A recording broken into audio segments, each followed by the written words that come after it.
Hello everyone, and welcome back to Sleepless Campfire tonight. We travel into the forgotten backroads of America, places where light fades. And what remains are stories that refuse to die. Across these hills, rivers, and empty towns are accounts drawn from witness reports, police files, and archived broadcasts. Each one verified, recorded, and retold in their own words. The Appalachian Mountains stretch from Canada to Alabama, a spine of ancient rock that has witnessed countless human stories. Yet some tales from these mist-shrouded peaks remain unexplained, defying logic and leaving only questions in their wake. These are the accounts that have been whispered around campfires, documented in official reports, and carried down through generations of those who call these mountains home. Now, let us begin with our first story. It was late October of 2012 when Michael Pierce set out on what should have been a routine 3-day hike through the Great Smoky Mountains. The 34-year-old environmental engineer from Knoxville was an experienced outdoorsman, having traversed sections of the Appalachian Trail multiple times before. He had told his wife Sarah he would check in via satellite phone each evening, and that he expected to complete his 30-mile section by Thursday afternoon. The weather forecast showed clear skies and mild temperatures for the duration of his journey. Nothing about Michael's departure suggested anything unusual. The Smoky Mountains in autumn transform into a breathtaking canvas of red, orange, and gold. Michael had always loved this season, often remarking to friends how the mountains seemed to breathe differently as winter approached. His gear was meticulously organized top-of-the-line equipment that reflected his methodical nature.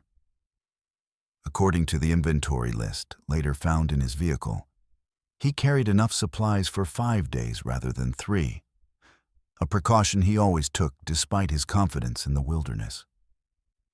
His last known contact was at 7:42 p.m. on Monday evening when he called Sarah from a ridge near Thunderhead Mountain, describing the sunset as painting the valleys in fire.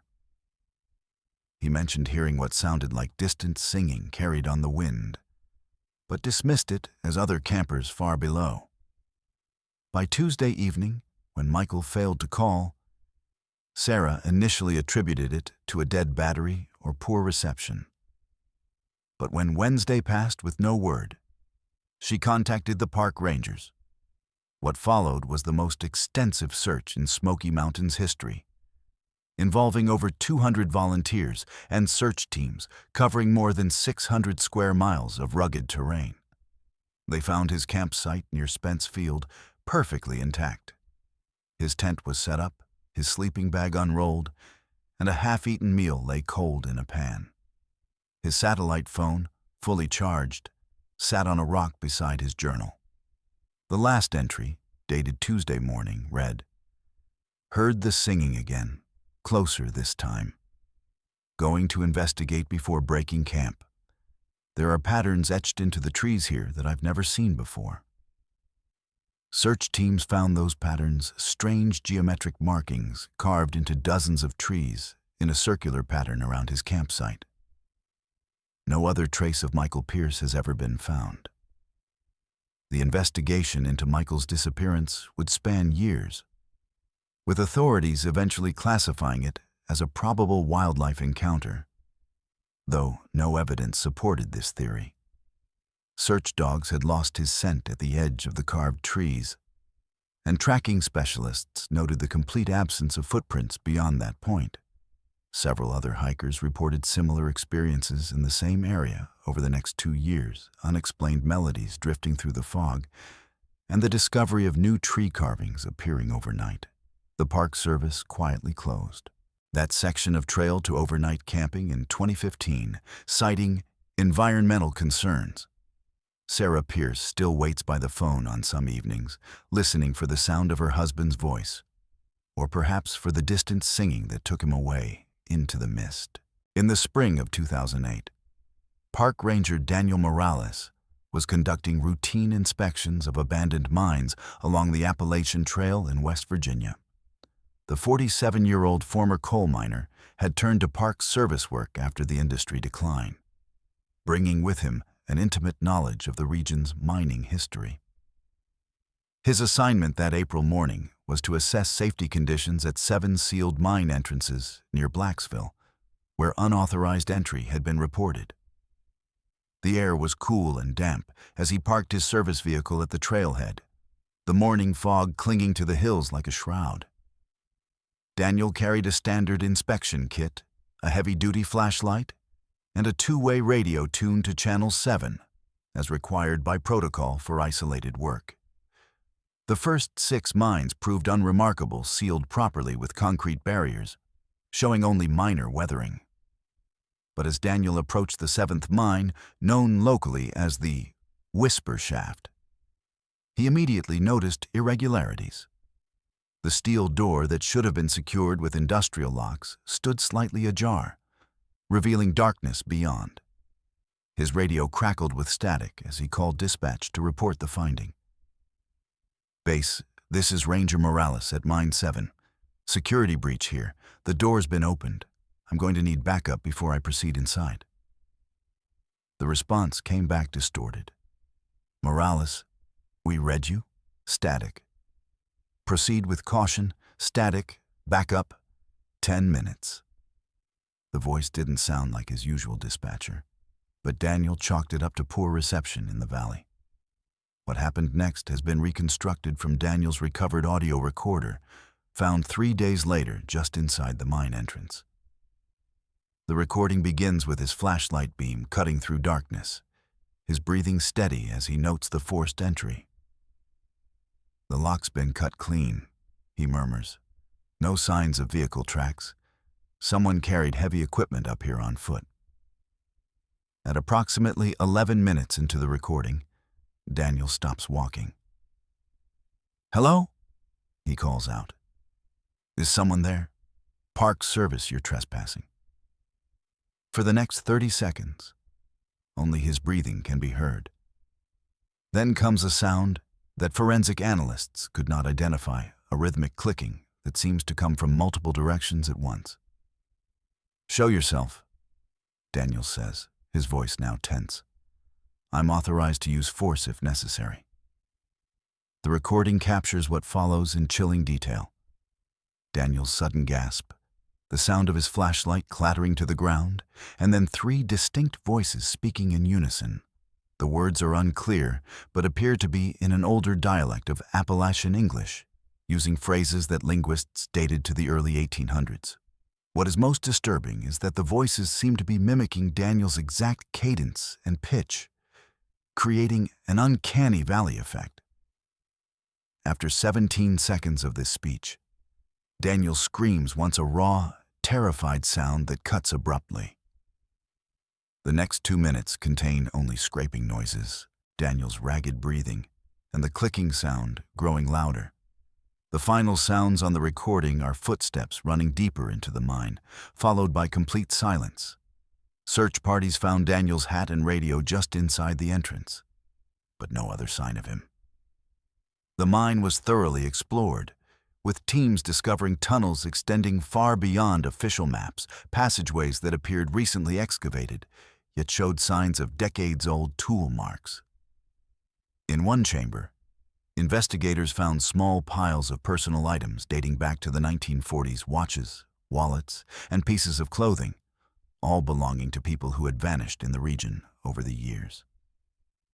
The Blacksville mine was permanently sealed with reinforced concrete 3 weeks later. Official reports state that Daniel Morales likely encountered cave-ins and became disoriented in the unfamiliar tunnels. Those who listened to the full recording know that something else waited in the darkness that morning, something that had been collecting visitors for a very long time. It was the last weekend of July 2015, when 4 college friends, Emily Chen, Marcus Washington, Jessica Riley, and Ben Carter, established their campsite near Harmon Creek in the Pisgah National Forest. The group from UNC Charlotte had made this annual trip for 3 years running, choosing this particular spot for its proximity to waterfalls and relative isolation from other campers. Emily, an anthropology major, had recently become fascinated with Appalachian folklore and had convinced the others to explore some of the lesser-known trails. They arrived Friday afternoon, setting up 2 tents and arranging a fire pit with stones they gathered from the creek bed. The weather was perfect, warm days and cool nights, with a clear sky promising excellent stargazing. Saturday passed uneventfully, with the group hiking to 3 different waterfalls and returning to camp as dusk settled. Jessica, an amateur photographer, took dozens of pictures of the landscape as the golden hour light filtered through the canopy. "This place feels ancient," she remarked as they ate dinner around the fire. "Like we're camping in someone's living room." Marcus, always the pragmatist, pointed out that they were indeed on land that had been inhabited for thousands of years. The conversation turned to local legends as they finished their meal, with Emily sharing stories she'd researched about the Cherokee who once populated these valleys and the strange encounters reported by early settlers. As the fire died down to embers, they all noticed it simultaneously, a faint whistling sound coming from the direction of the creek. At first, they dismissed it as wind through the trees, or perhaps an owl's call. But the sound continued, never varying in pitch or duration, creating an unsettling rhythm in the darkness. "That's weird," Ben said, standing to peer toward the creek. "It almost sounds like someone's humming, but too steady for a person." Jessica tried to record the sound on her phone, though playback later revealed only static. Emily suggested they all turn in, noting that fatigue sometimes plays tricks on perception in the wilderness. They extinguished the fire and retreated to their tents, with Marcus and Ben in one and Emily and Jessica in the other. The whistling continued intermittently throughout the night, sometimes seeming to come from different directions around their campsite. What happened in the early morning hours of Sunday has been pieced together from the fragmented testimony of the survivors and the photographs found on Jessica's camera. According to Marcus, he was awakened around 3:17 a.m. by the sound of their food containers being opened outside. "I heard the zipper on our cooler very slowly," he later told investigators. "I whispered to Ben, but he was already awake. We could hear footsteps, bare feet on pine needles moving around our campsite. We stayed perfectly still, listening. The footsteps circled their tent twice before moving toward the women's tent. What followed were muffled sounds, a brief struggle, and then silence. Marcus and Ben remained frozen for what felt like hours before finally emerging from their tent at dawn. The scene they discovered defied explanation. Emily and Jessica were gone. Their tent was unzipped, their sleeping bags disturbed but not removed. Personal items were scattered around the campsite, shoes placed neatly by the creek, wallets and phones arranged in a perfect circle around the fire pit. Most disturbing were the photographs on Jessica's camera. The last image, taken before bedtime, showed the 4 friends around the fire. But the camera contained additional photos time-stamped between 3 hours and 4:30 a.m., all showing what appeared to be tall, slender figures standing at the edge of the woods, their forms blurred as if vibrating rapidly. The final photo, taken at 4:29 a.m., captured a clear image of Emily and Jessica walking away from camp, holding hands with one of the figures, their expressions peaceful rather than frightened. Search parties covered over 50 square miles of forest terrain. Despite the extensive efforts of local authorities, FBI agents, and volunteer search teams, no trace of Emily Chen or Jessica Riley has ever been found. The case remains open, with official speculation ranging from abduction to a coordinated prank gone wrong. Yet those who have examined the evidence, particularly the photographs analyzed by forensic experts at Quantico, acknowledge that something inexplicable occurred at Harmon Creek that night. Marcus Washington and Ben Carter underwent extensive questioning and passed multiple polygraph examinations. Both returned to college, but eventually transferred to schools in the Midwest, unable to continue their studies in North Carolina. Neither has ever camped again. The Pisgah National Forest Service closed the Harmon Creek area to camping indefinitely, citing unsafe conditions.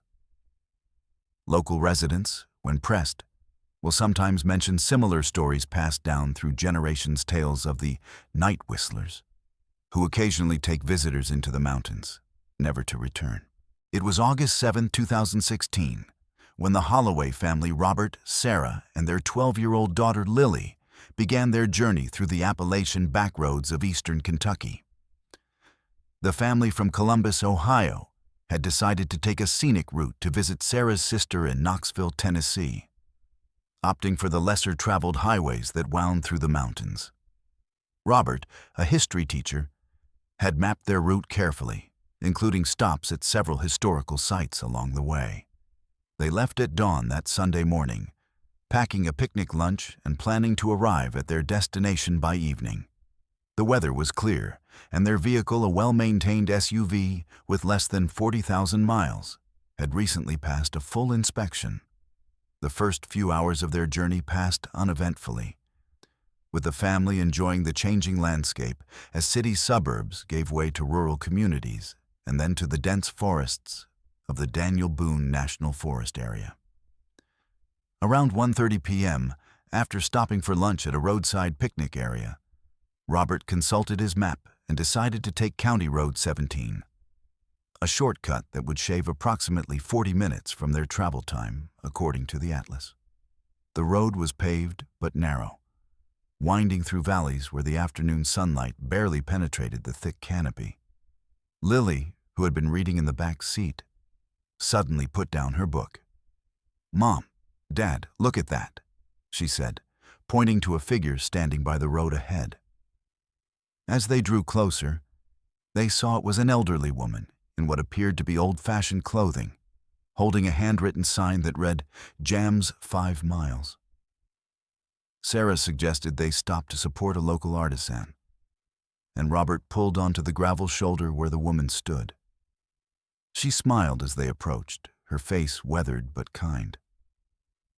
"Homemade blackberry and raspberry," she said in a thick Appalachian accent.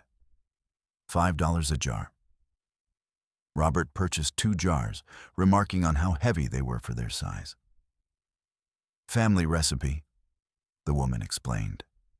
"Been in my family for generations. We add a little something special to help it keep." As they prepared to leave, the woman called out, "Be careful on the road ahead. Sometimes the fog comes in early this time of year, even on clear days."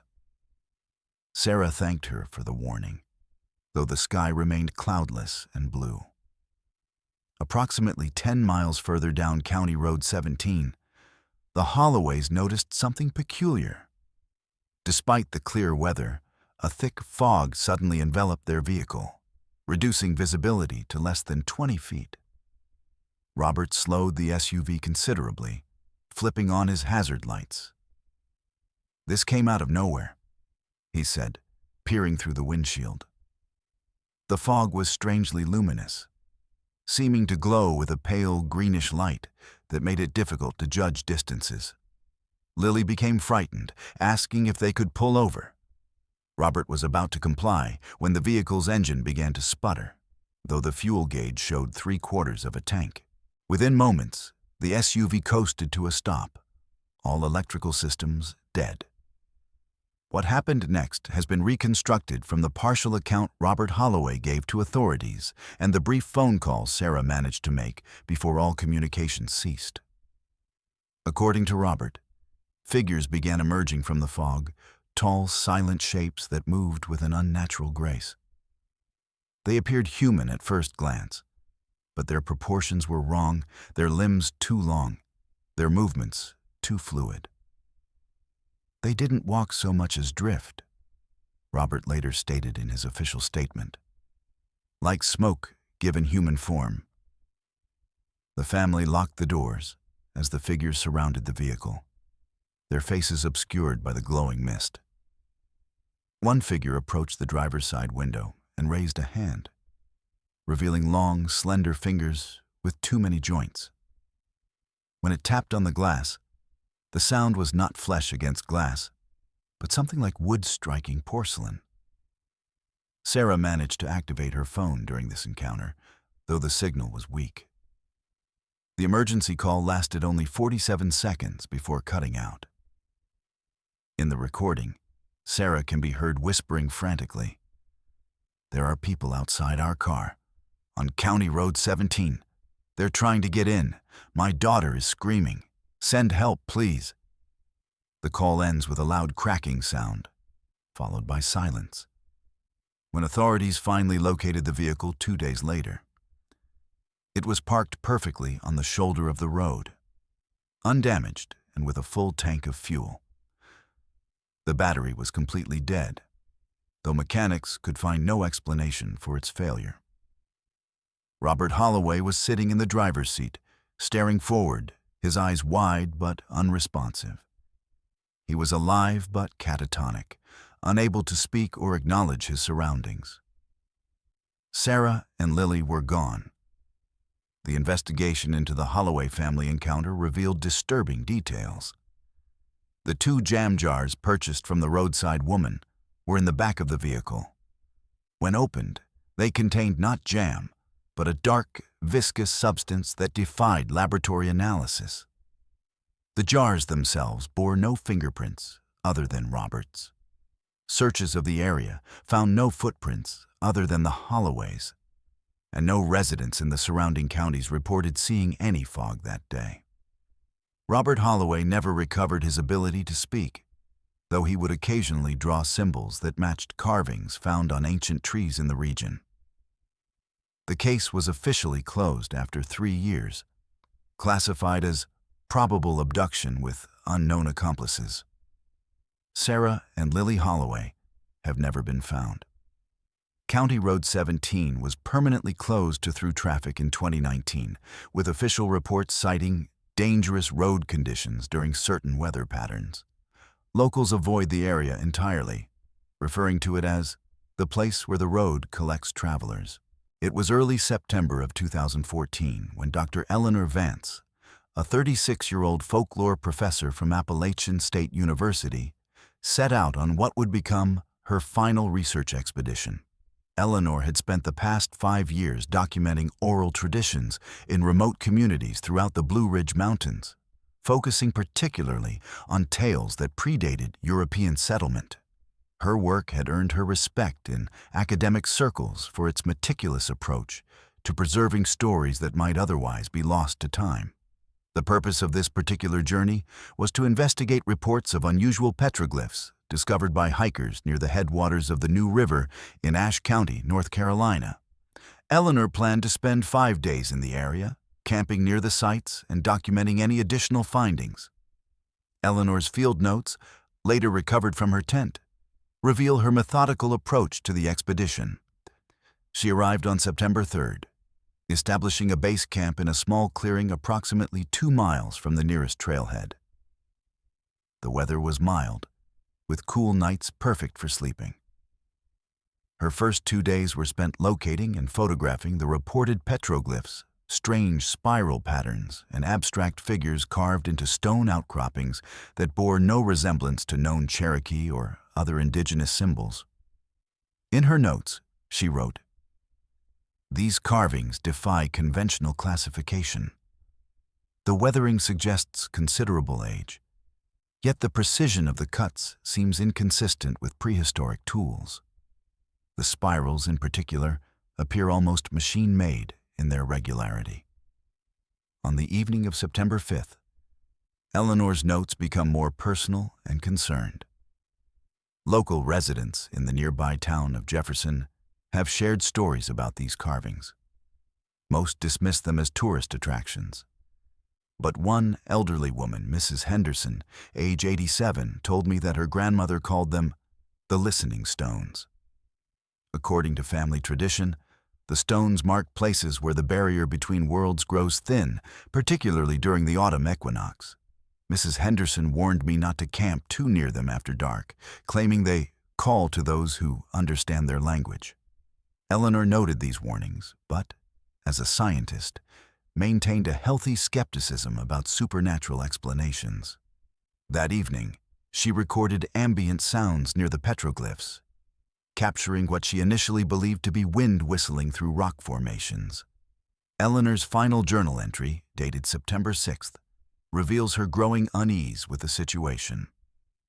The recordings from last night proved fascinating when analyzed this morning. Beneath the wind sounds, there are distinct frequencies that form what appears to be a complex pattern, almost like a language. I've never encountered anything like it in my research. This afternoon, I discovered additional carvings higher up the ridge, hidden by overgrowth. These are different, more recent, yet made with the same precision as the older ones. They seem to form a map, but not of any geographical features I recognize. The symbols repeat in sequences that remind me of circuit diagrams or some form of advanced mathematics. As I was photographing them, I became aware of being watched. Not by animals, but by something that remained just beyond my field of vision. The last entry in Eleanor's journal was written on September 7th, the day she was due to begin her journey back to the university. I didn't sleep at all last night. The sounds from the stones grew louder after midnight, resolving into what I can only describe as voices, though not human. They spoke in a language I couldn't understand, yet somehow felt familiar, as if heard in a distant dream. I've made a decision that goes against all my training as a researcher. I'm going to follow the map in the carvings. It leads to a cave system approximately 3 miles northeast of my current position. I know this violates every protocol for field research, but I feel compelled to understand what these symbols represent. If I don't return, my research materials are in the green, waterproof bag. Tell my colleagues that the stories are true. Some things have been waiting in these mountains long before we arrived. When Eleanor failed to return to campus by her scheduled date, the university organized a search party. They found her campsite exactly as described in her journal, with her tent still standing and most of her equipment intact. The green waterproof bag contained her research notes, camera, and audio recordings. Search teams followed the route indicated in her journal to the cave system, where they found her backpack and flashlight at the entrance. Inside the cave, investigators discovered additional petroglyphs similar to those outside. Along with what appeared to be Eleanor's own additions, she had continued the pattern using a small hammer and chisel from her geological toolkit. Beyond the chamber where these new carvings were located, the cave system became unnaturally smooth, with walls that seemed almost artificially constructed. The search was called off after teams reported equipment failures and disorientation in the deeper sections of the cave. Eleanor Vance was officially declared missing in early 2015, presumed dead in a cave-in. Her research materials, particularly the audio recordings, were analyzed by linguists and sound engineers who could not identify the source of the voices she had documented. Some frequencies matched no known natural phenomena, while others appeared to form mathematical patterns that defied conventional analysis. In 2017, a hiker discovered additional petroglyphs in a nearby valley, identical in style to those Eleanor had been studying. Among these new carvings was one that clearly depicted a female figure with distinctive glasses and shoulder-length hair, Eleanor Vance herself, standing beside one of the spiral symbols, her hand raised as if in greeting. The carving bore the same weathering as the ancient symbols, despite having been made after her disappearance. The cave where she was last seen was sealed by the Forest Service in 2018, citing dangerous structural instability. Her research remains incomplete, though some colleagues who have studied her findings suggest that Eleanor may not have been documenting folklore so much as she was translating an ongoing conversation with something that has been speaking through stone in these mountains for thousands of years. In October of 2003, Two separate hiking parties vanished in the same section of the Appalachian Trail in Virginia's Shenandoah National Park, exactly 1 week apart. The first case involved Mark and Susan Thompson, a married couple from Richmond, both experienced hikers in their early 40s. The second disappearance concerned David Kim, a graduate student from William and Mary, who was conducting botanical research in the area. What connects these otherwise unrelated incidents is a series of peculiar findings that suggest something beyond ordinary wilderness mishaps. The Thompsons set out on October 12th for a weekend hike, planning to cover approximately 20 miles of trail before returning to their vehicle on Sunday evening. David Kim began his research expedition on October 18th, working along the same section of trail where the Thompsons had disappeared. The Thompsons were last seen by other hikers on Saturday afternoon near milepost 42, approximately 6 miles from their vehicle. According to witness statements, they appeared to be in good spirits, well equipped for the journey and making normal progress. Susan was taking photographs with a new digital camera she had recently purchased, while Mark consulted a map as they discussed their route. That evening, park rangers received a strange call on the emergency channel from what appeared to be Mark Thompson's registered transponder. The transmission consisted of approximately 30 seconds of what sounded like choral music, unusual harmonies that seemed to contain no discernible lyrics, followed by Mark's voice saying clearly, "We found it. The path is different here. We're going to follow." When dispatch attempted to respond, the transponder signal was gone. Search parties located the Thompsons' campsite the following day. Their tent was set up correctly, sleeping bags unrolled, and personal items arranged neatly around a cold fire pit. Susan's camera lay on a flat rock beside the tent. When investigators examined the memory card, they found 37 photographs taken during their hike. The first 36 showed normal trail scenery, trees, rock formations, scenic vistas. The final photograph, time-stamped at 6:47 p.m. on Saturday, showed something entirely different. It captured what appeared to be a stone structure not marked on any maps of the area, a circular arrangement of monoliths approximately 12 feet high, covered in carvings similar to Celtic knotwork.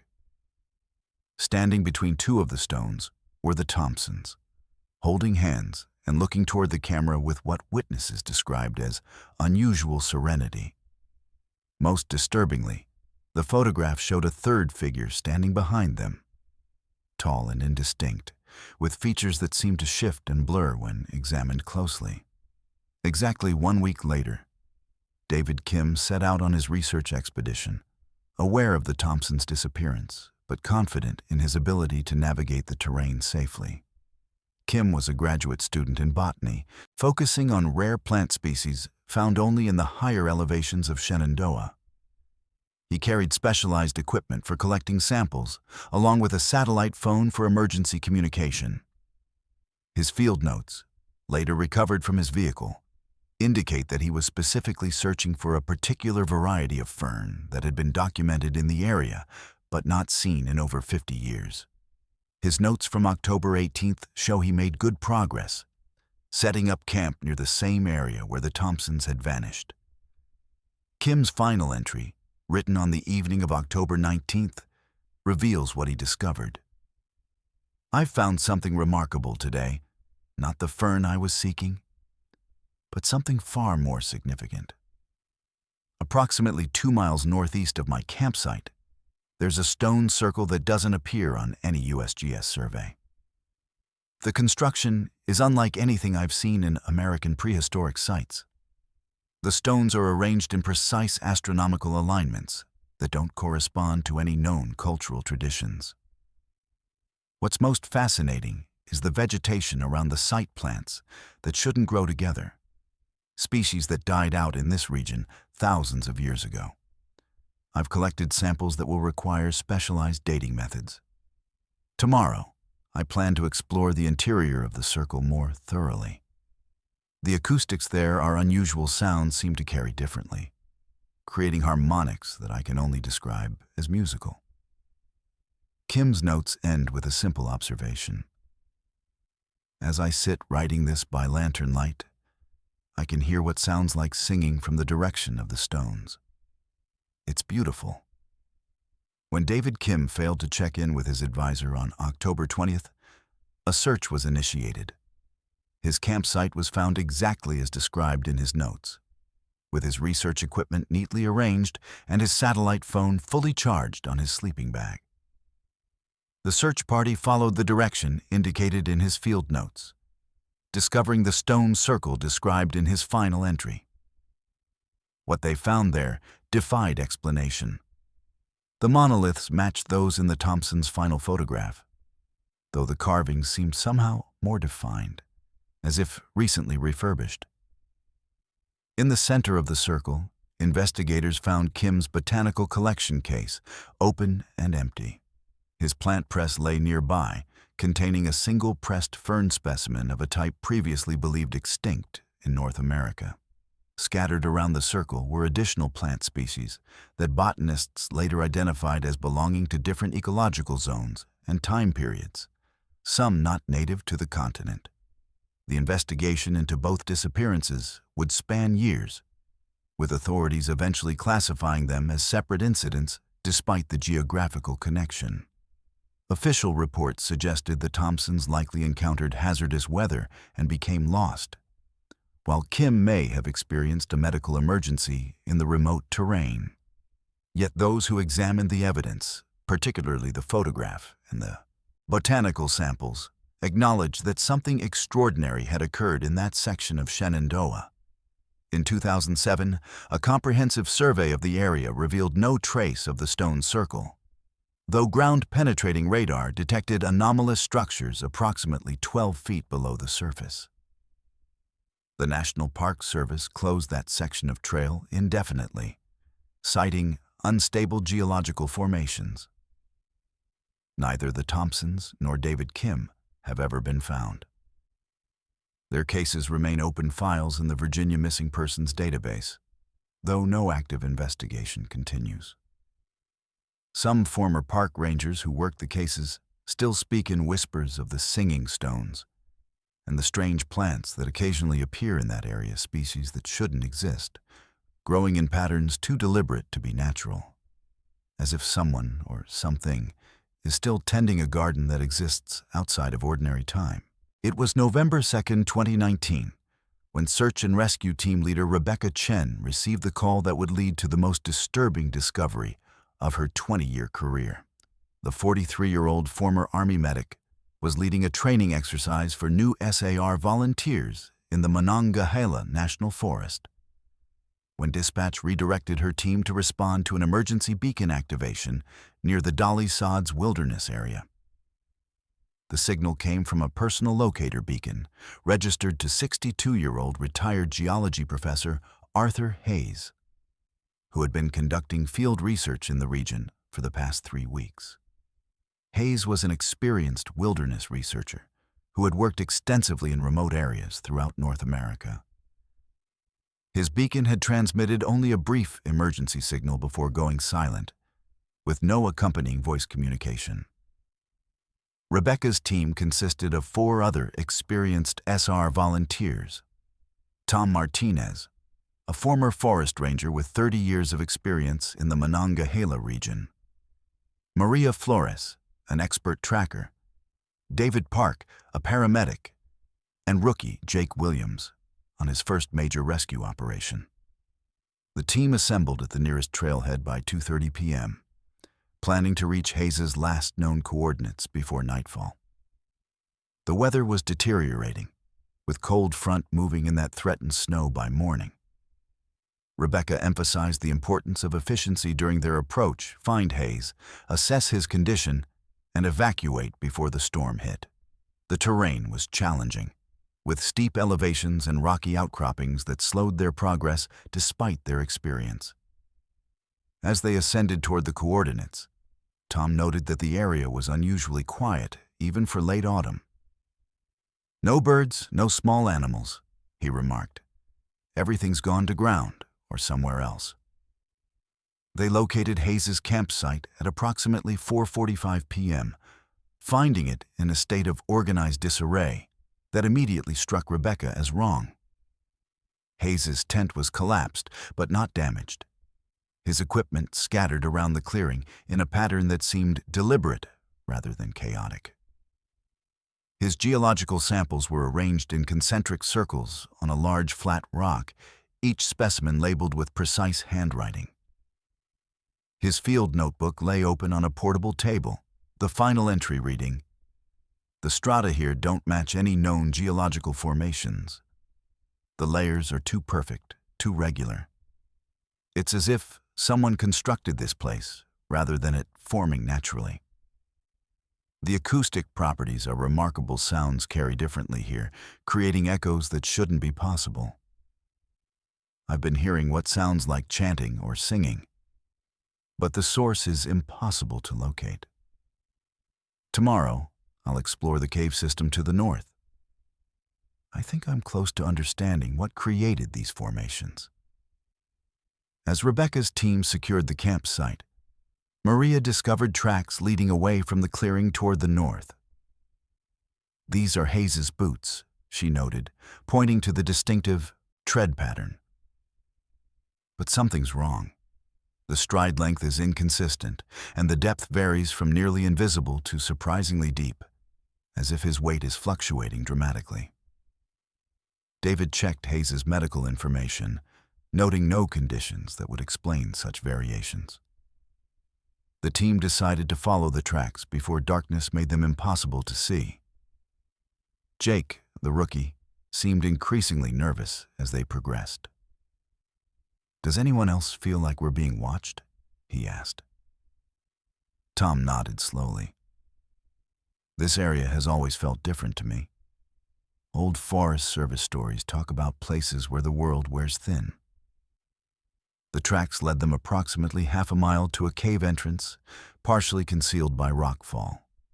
As Rebecca approached with her flashlight, she immediately noticed that the opening wasn't natural. It appeared to have been carved with precision, the edges too regular for geological processes.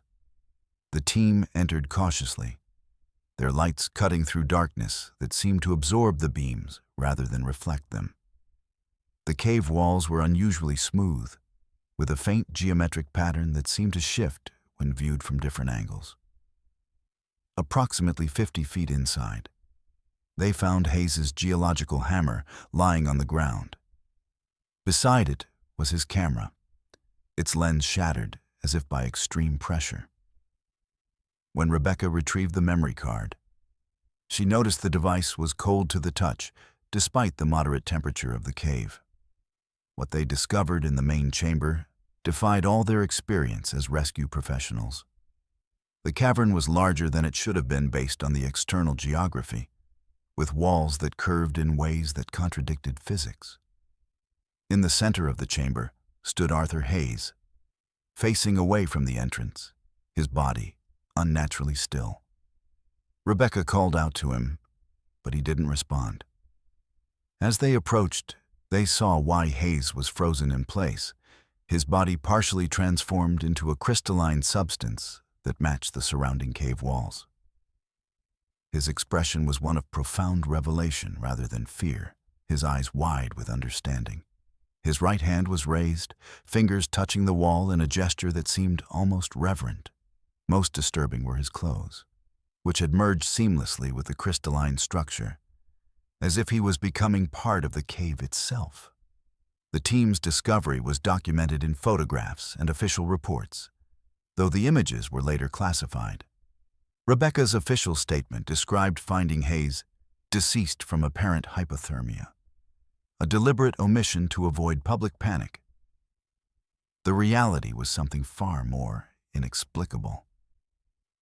As they prepared to leave the cave, Jake suddenly cried out, pointing to the wall where Hayes stood.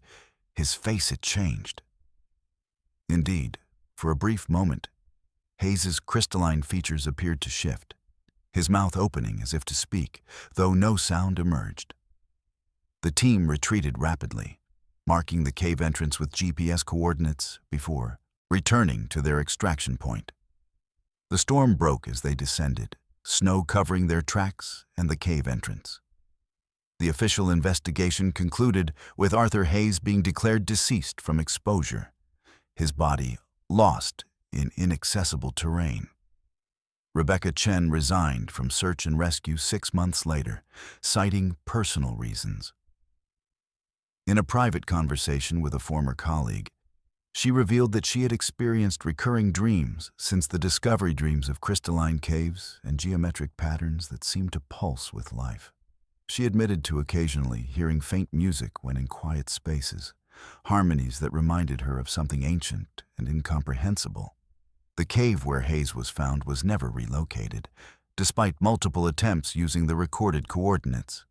Geologists who examined Rebecca's photographs could not identify the crystalline formations, noting that their molecular structure appeared to oscillate between states of matter.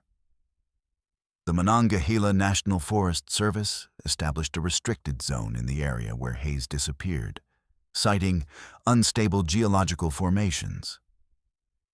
Those who knew the truth understood that something else had been discovered in those mountains, something that had been waiting there long before humans learned to measure time, something that occasionally collected those who came too close to understanding its nature.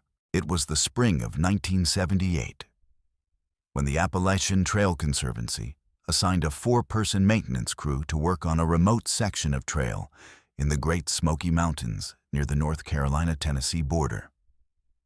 The crew consisted of Supervisor George Mitchell, a 55-year-old former Marine with 20 years of trail maintenance experience, brothers Thomas and William Hayes, ages 28 and 30 respectively, both experienced forestry workers, and Michael Chen, a 22-year-old recent college graduate participating in a conservation program.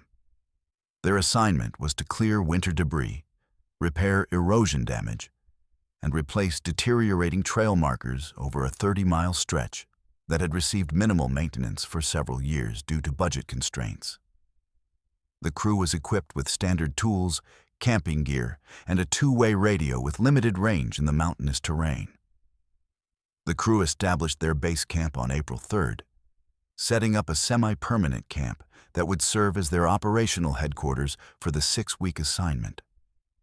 George Mitchell's logbook from this period shows a methodical approach to the work, with daily goals clearly outlined and progress meticulously documented. The first 2 weeks proceeded according to plan, with the crew clearing approximately 1 mile of trail per day and making necessary repairs. The only unusual notation during this period appears in the entry for April 9th, where George wrote, "Thomas reported finding unusual stone arrangements off-trail today. Circular patterns similar to those described by early settlers in the region. Marked location on map for possible archaeological investigation." The following day's entry notes: "Return to stone circles today. The arrangements are more extensive than initially thought. William found what appears to be a carved stone marker with symbols we can't identify, documented with photographs." The first indication that something was amiss came on April 18th, when George's logbook entry becomes notably concerned in tone. Radio interference has become problematic over the past 48 hours, unable to maintain consistent contact with base station.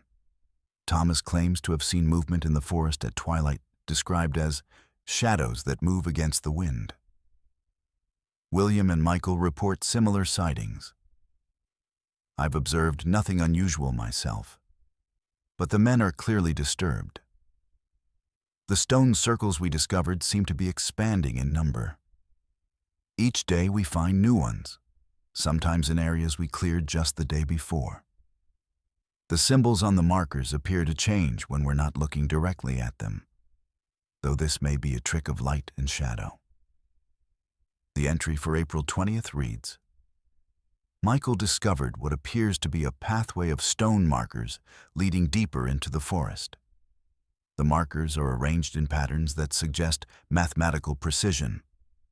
When placed end to end, the symbols form what looks like a schematic diagram. The men are increasingly reluctant to work alone, insisting on staying within sight of each other at all times. The final entry in George Mitchell's logbook is dated April 23rd and reveals the crew's decision to investigate the mystery they had uncovered. We've completed our assigned maintenance tasks ahead of schedule. The men have unanimously voted to spend our remaining time following the stone pathway we discovered.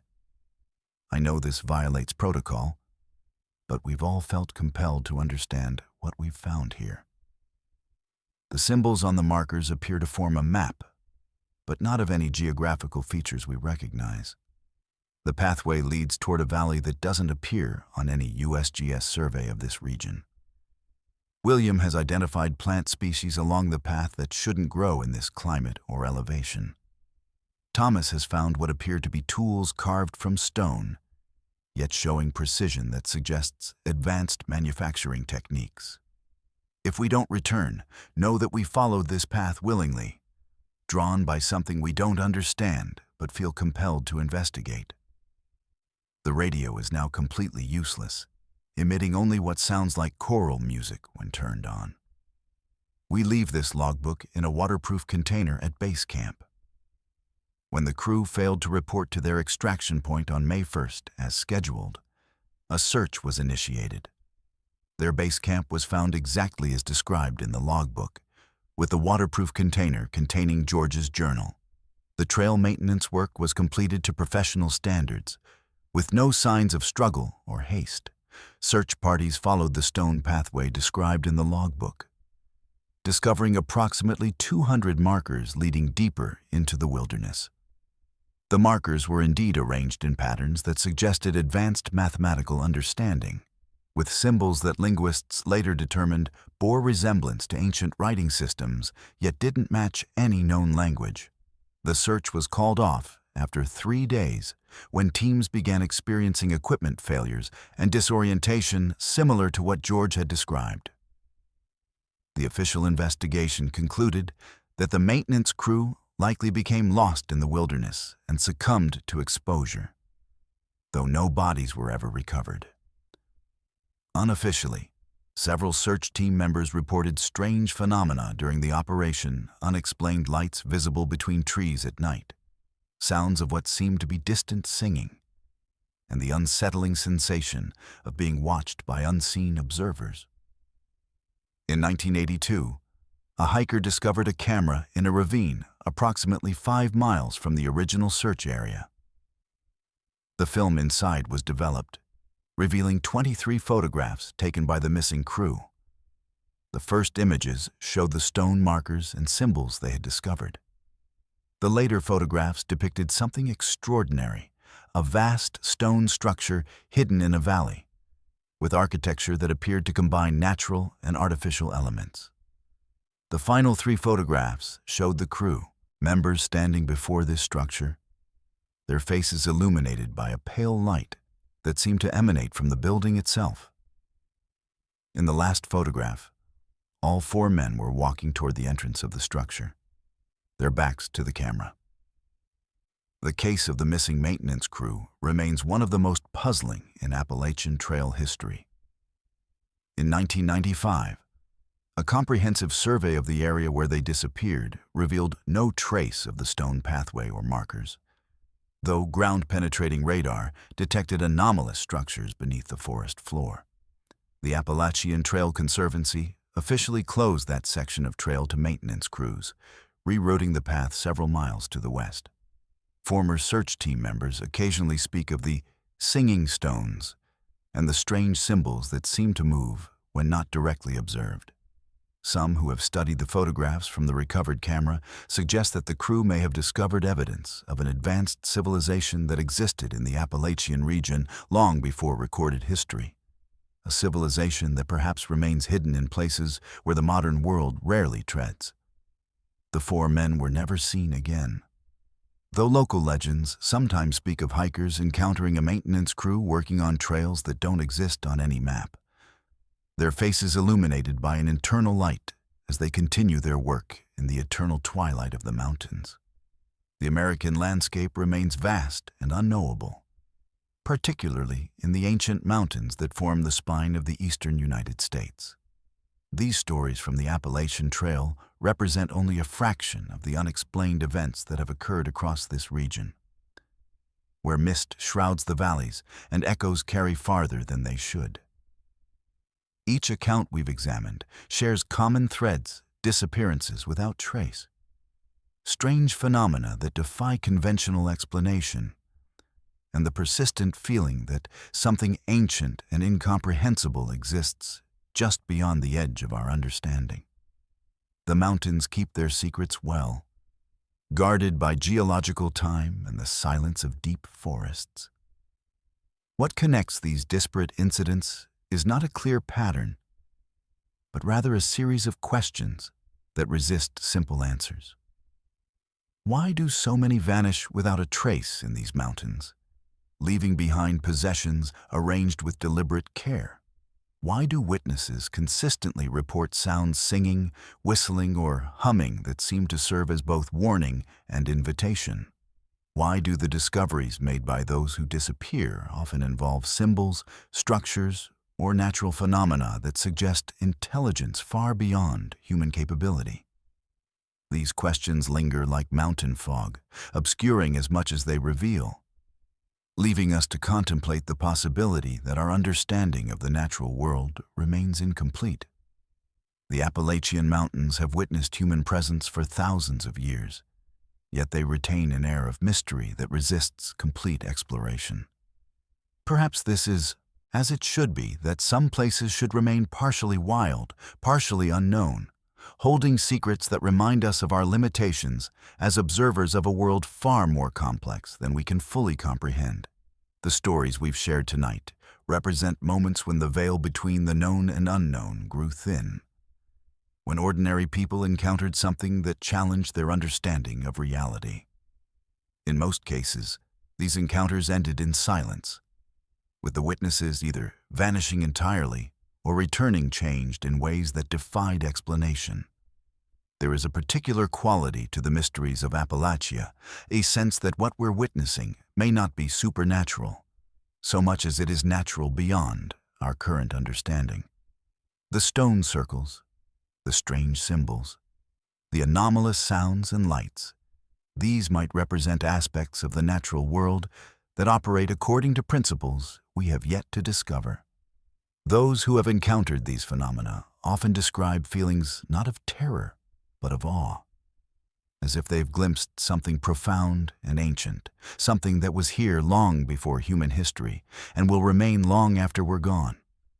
This perspective doesn't solve the mysteries, but perhaps places them in a context that acknowledges the limitations of human knowledge in the face of geological time.